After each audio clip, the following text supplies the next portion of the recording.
Oi, galerinha! Tudo bem com vocês? Nós vamos iniciar agora mais uma aula de português, mas antes da gente usar o livro, eu vou pedir para vocês prestarem atenção nesse PowerPoint, que em seguida a gente entra no livro, tá bom? A nossa aula de hoje é sobre o modo subjuntivo. Diferente do modo indicativo que nós já vimos, o modo indicativo ele apresenta fatos reais e certos, estão lembrados? O modo subjuntivo, ele indica subjetividade, ou seja, ele indica dúvida, incerteza do que vai acontecer. O modo subjuntivo, ele apresenta 3 tempos verbais. Aí vamos ver quais são eles. O presente, ele indica um fato incerto, duvidoso, ligado ao desejo. Vamos ver um exemplo aí. Espero que apurem os fatos. O verbo apurar, ele está indicando um desejo. Próximo tempo verbal é o pretérito imperfeito. Ele indica uma condição ou hipótese. Exemplo, se eu recebesse o prêmio, voltaria à universidade. Aí nessa frase, o verbo recebesse, ele está indicando o quê? Uma condição. E o outro tempo verbal é o futuro. Ele indica um fato hipotético, que pode ou não acontecer. Exemplo, se você dançar comigo, ficarei feliz. O verbo dançar está indicando um fato hipotético que pode ou não acontecer. Geralmente, esses verbos eles vêm acompanhados de uma palavra. Por exemplo, lá no futuro, o verbo ele vem acompanhado da palavra que. No pretérito imperfeito, o verbo geralmente vem acompanhado da palavra se. E no futuro, geralmente, não é o caso desse exemplo que eu coloquei aí para vocês, mas geralmente vem acompanhado da palavra quando. E aí, para finalizar o nosso PowerPoint, tem uma dica para vocês.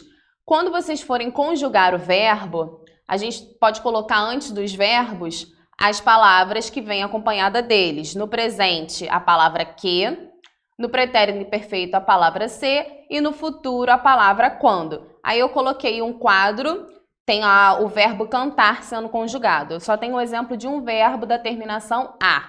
Mas vocês vão receber junto com esse PowerPoint uma folhinha com a conjugação de todos os verbos, de todas as terminações, ar, er e ir, para vocês prestarem atenção na terminação, como termina o verbo sendo conjugado, tá bom? E aí vocês podem ver que esse quadro aí, o verbo cantar, nos 3 tempos, ele está acompanhado dessas palavrinhas que eu falei para vocês. Fica mais fácil na hora de conjugar. Agora sim, vamos voltar lá para o nosso livro, vamos abrir nas páginas 14 e 15 e vamos direto lá para aquele quadrinho amarelo, onde tem a explicação do livro de vocês, que já tem mais ou menos tudo isso que eu falei para vocês, tá? Verbo no modo indicativo é usado em geral para expressar um desejo, uma possibilidade, uma dúvida, um receio. Exemplo, aí tem um exemplo de cada um deles. Lá embaixo está apresentando os 3 tempos verbais do modo indicativo. Aí a gente finaliza esse quadro. Vamos lá para cima para a gente fazer a leitura do exercício número 1. No exercício número 1 está pedindo para vocês fazerem a leitura das frases. Vamos ler. Letra A. O paleontólogo espera que o dinheiro do financiamento chegue o mais rápido possível. Letra B. Se o dinheiro chegasse logo, o paleontólogo teria como continuar a pesquisa. Letra C. Quando o dinheiro chegar, o paleontólogo poderá ampliar sua equipe. Então, baseado no que a gente viu lá no PowerPoint, o que vocês acham? As formas verbais chegue, chegasse e chegar, elas estão expressando fatos confirmados, reais e concretos, ou elas estão expressando fatos incertos, possíveis ou duvidosos? Aí vocês vão fazer a marcação.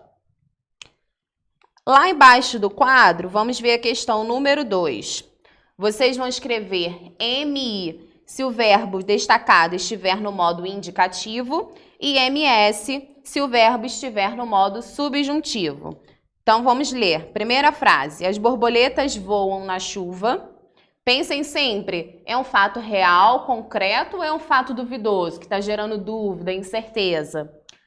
Segunda frase.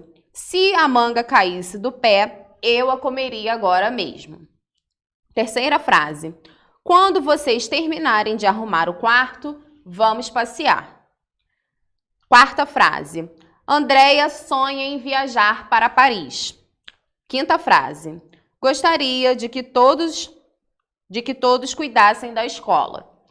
E última frase, espero que você mantenha suas coisas em ordem. E outra dica, além de pensar se é um fato real ou incerto, preste atenção se o verbo está acompanhado daquelas 3 palavrinhas do modo subjuntivo. Que, se, quando. Aí vamos para a questão número 3. Escreva em que tempo do modo subjuntivo está o verbo destacado em cada item. Então, agora é só o modo subjuntivo, vocês vão dizer se eles estão no presente, no pretérito imperfeito ou no futuro.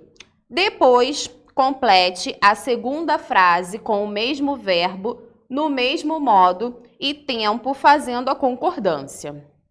Então, letra A. Se ele cantasse melhor, tiraria o primeiro lugar no concurso.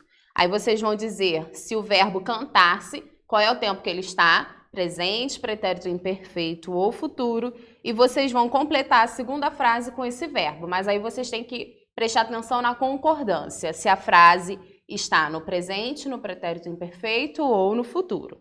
Pode ser que mude, tá? Então, letra B. É possível que os autores apresentem uma nova peça. Primeiro, vocês vão dizer se o verbo apresentem está no presente, no pretérito imperfeito ou no futuro. Depois, vocês vão completar a frase de baixo com esse verbo, mas vão fazer a conjugação necessária. Letra C. Eu vou viajar quando o curso terminar. Mesma coisa, dizer se o verbo terminar está no presente, no pretérito imperfeito ou no futuro. Embaixo, vocês vão completar com esse verbo, mas vão fazer a flexibilização necessária.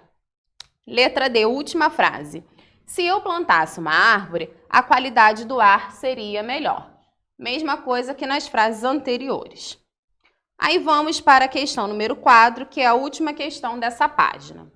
Escreva 2 frases usando ao menos um verbo no subjuntivo em cada tempo indicado. Então, vocês vão pensar, vão criar uma frase em que pelo menos um verbo tem que estar nesses tempos indicados. Então, letra A, você tem que fazer uma frase em que o verbo ele tem que estar no presente. Letra B, você vai criar uma frase em que o verbo vai estar no pretérito imperfeito. E na letra C, você vai criar uma frase em que o verbo vai estar no futuro. Todos eles do modo subjuntivo. Pensem naquelas palavrinhas que acompanham o verbo, tá? Aí, vamos para a próxima página. Página 18. A gente vai pular 16 e 17 que a gente já fez. E vamos lá para a página 18, Laboratório de Palavras, expressando desejos. Aí é só 2 atividades. Bom, a questão número 1 está pedindo para vocês lerem a página de um diário pessoal que a gente viu na última aula. E aí vocês vão circular os verbos que estão no subjuntivo e sublinhar os verbos que estão no indicativo. Depois de fazer isso, vocês vão escrever uma página de diário pessoal contando um dos seus maiores sonhos. A gente já conversou isso e alguns de vocês já me disseram que já tem um diário pessoal. Então, vocês vão pensar nisso. Vocês vão contar um dos seus maiores sonhos. Utilize verbos no subjuntivo para enfatizar as ações que você deseja realizar. Porque, como o modo subjuntivo é um fato duvidoso, hipotético, que pode ou não acontecer, os nossos sonhos estão relacionados a isso, né? A gente quer, mas a gente não sabe se isso vai acontecer. E aí a gente finaliza a nossa aula de hoje. A gente se encontra no Teams para fazer a correção disso tudo e bater um papo. Um beijo para vocês.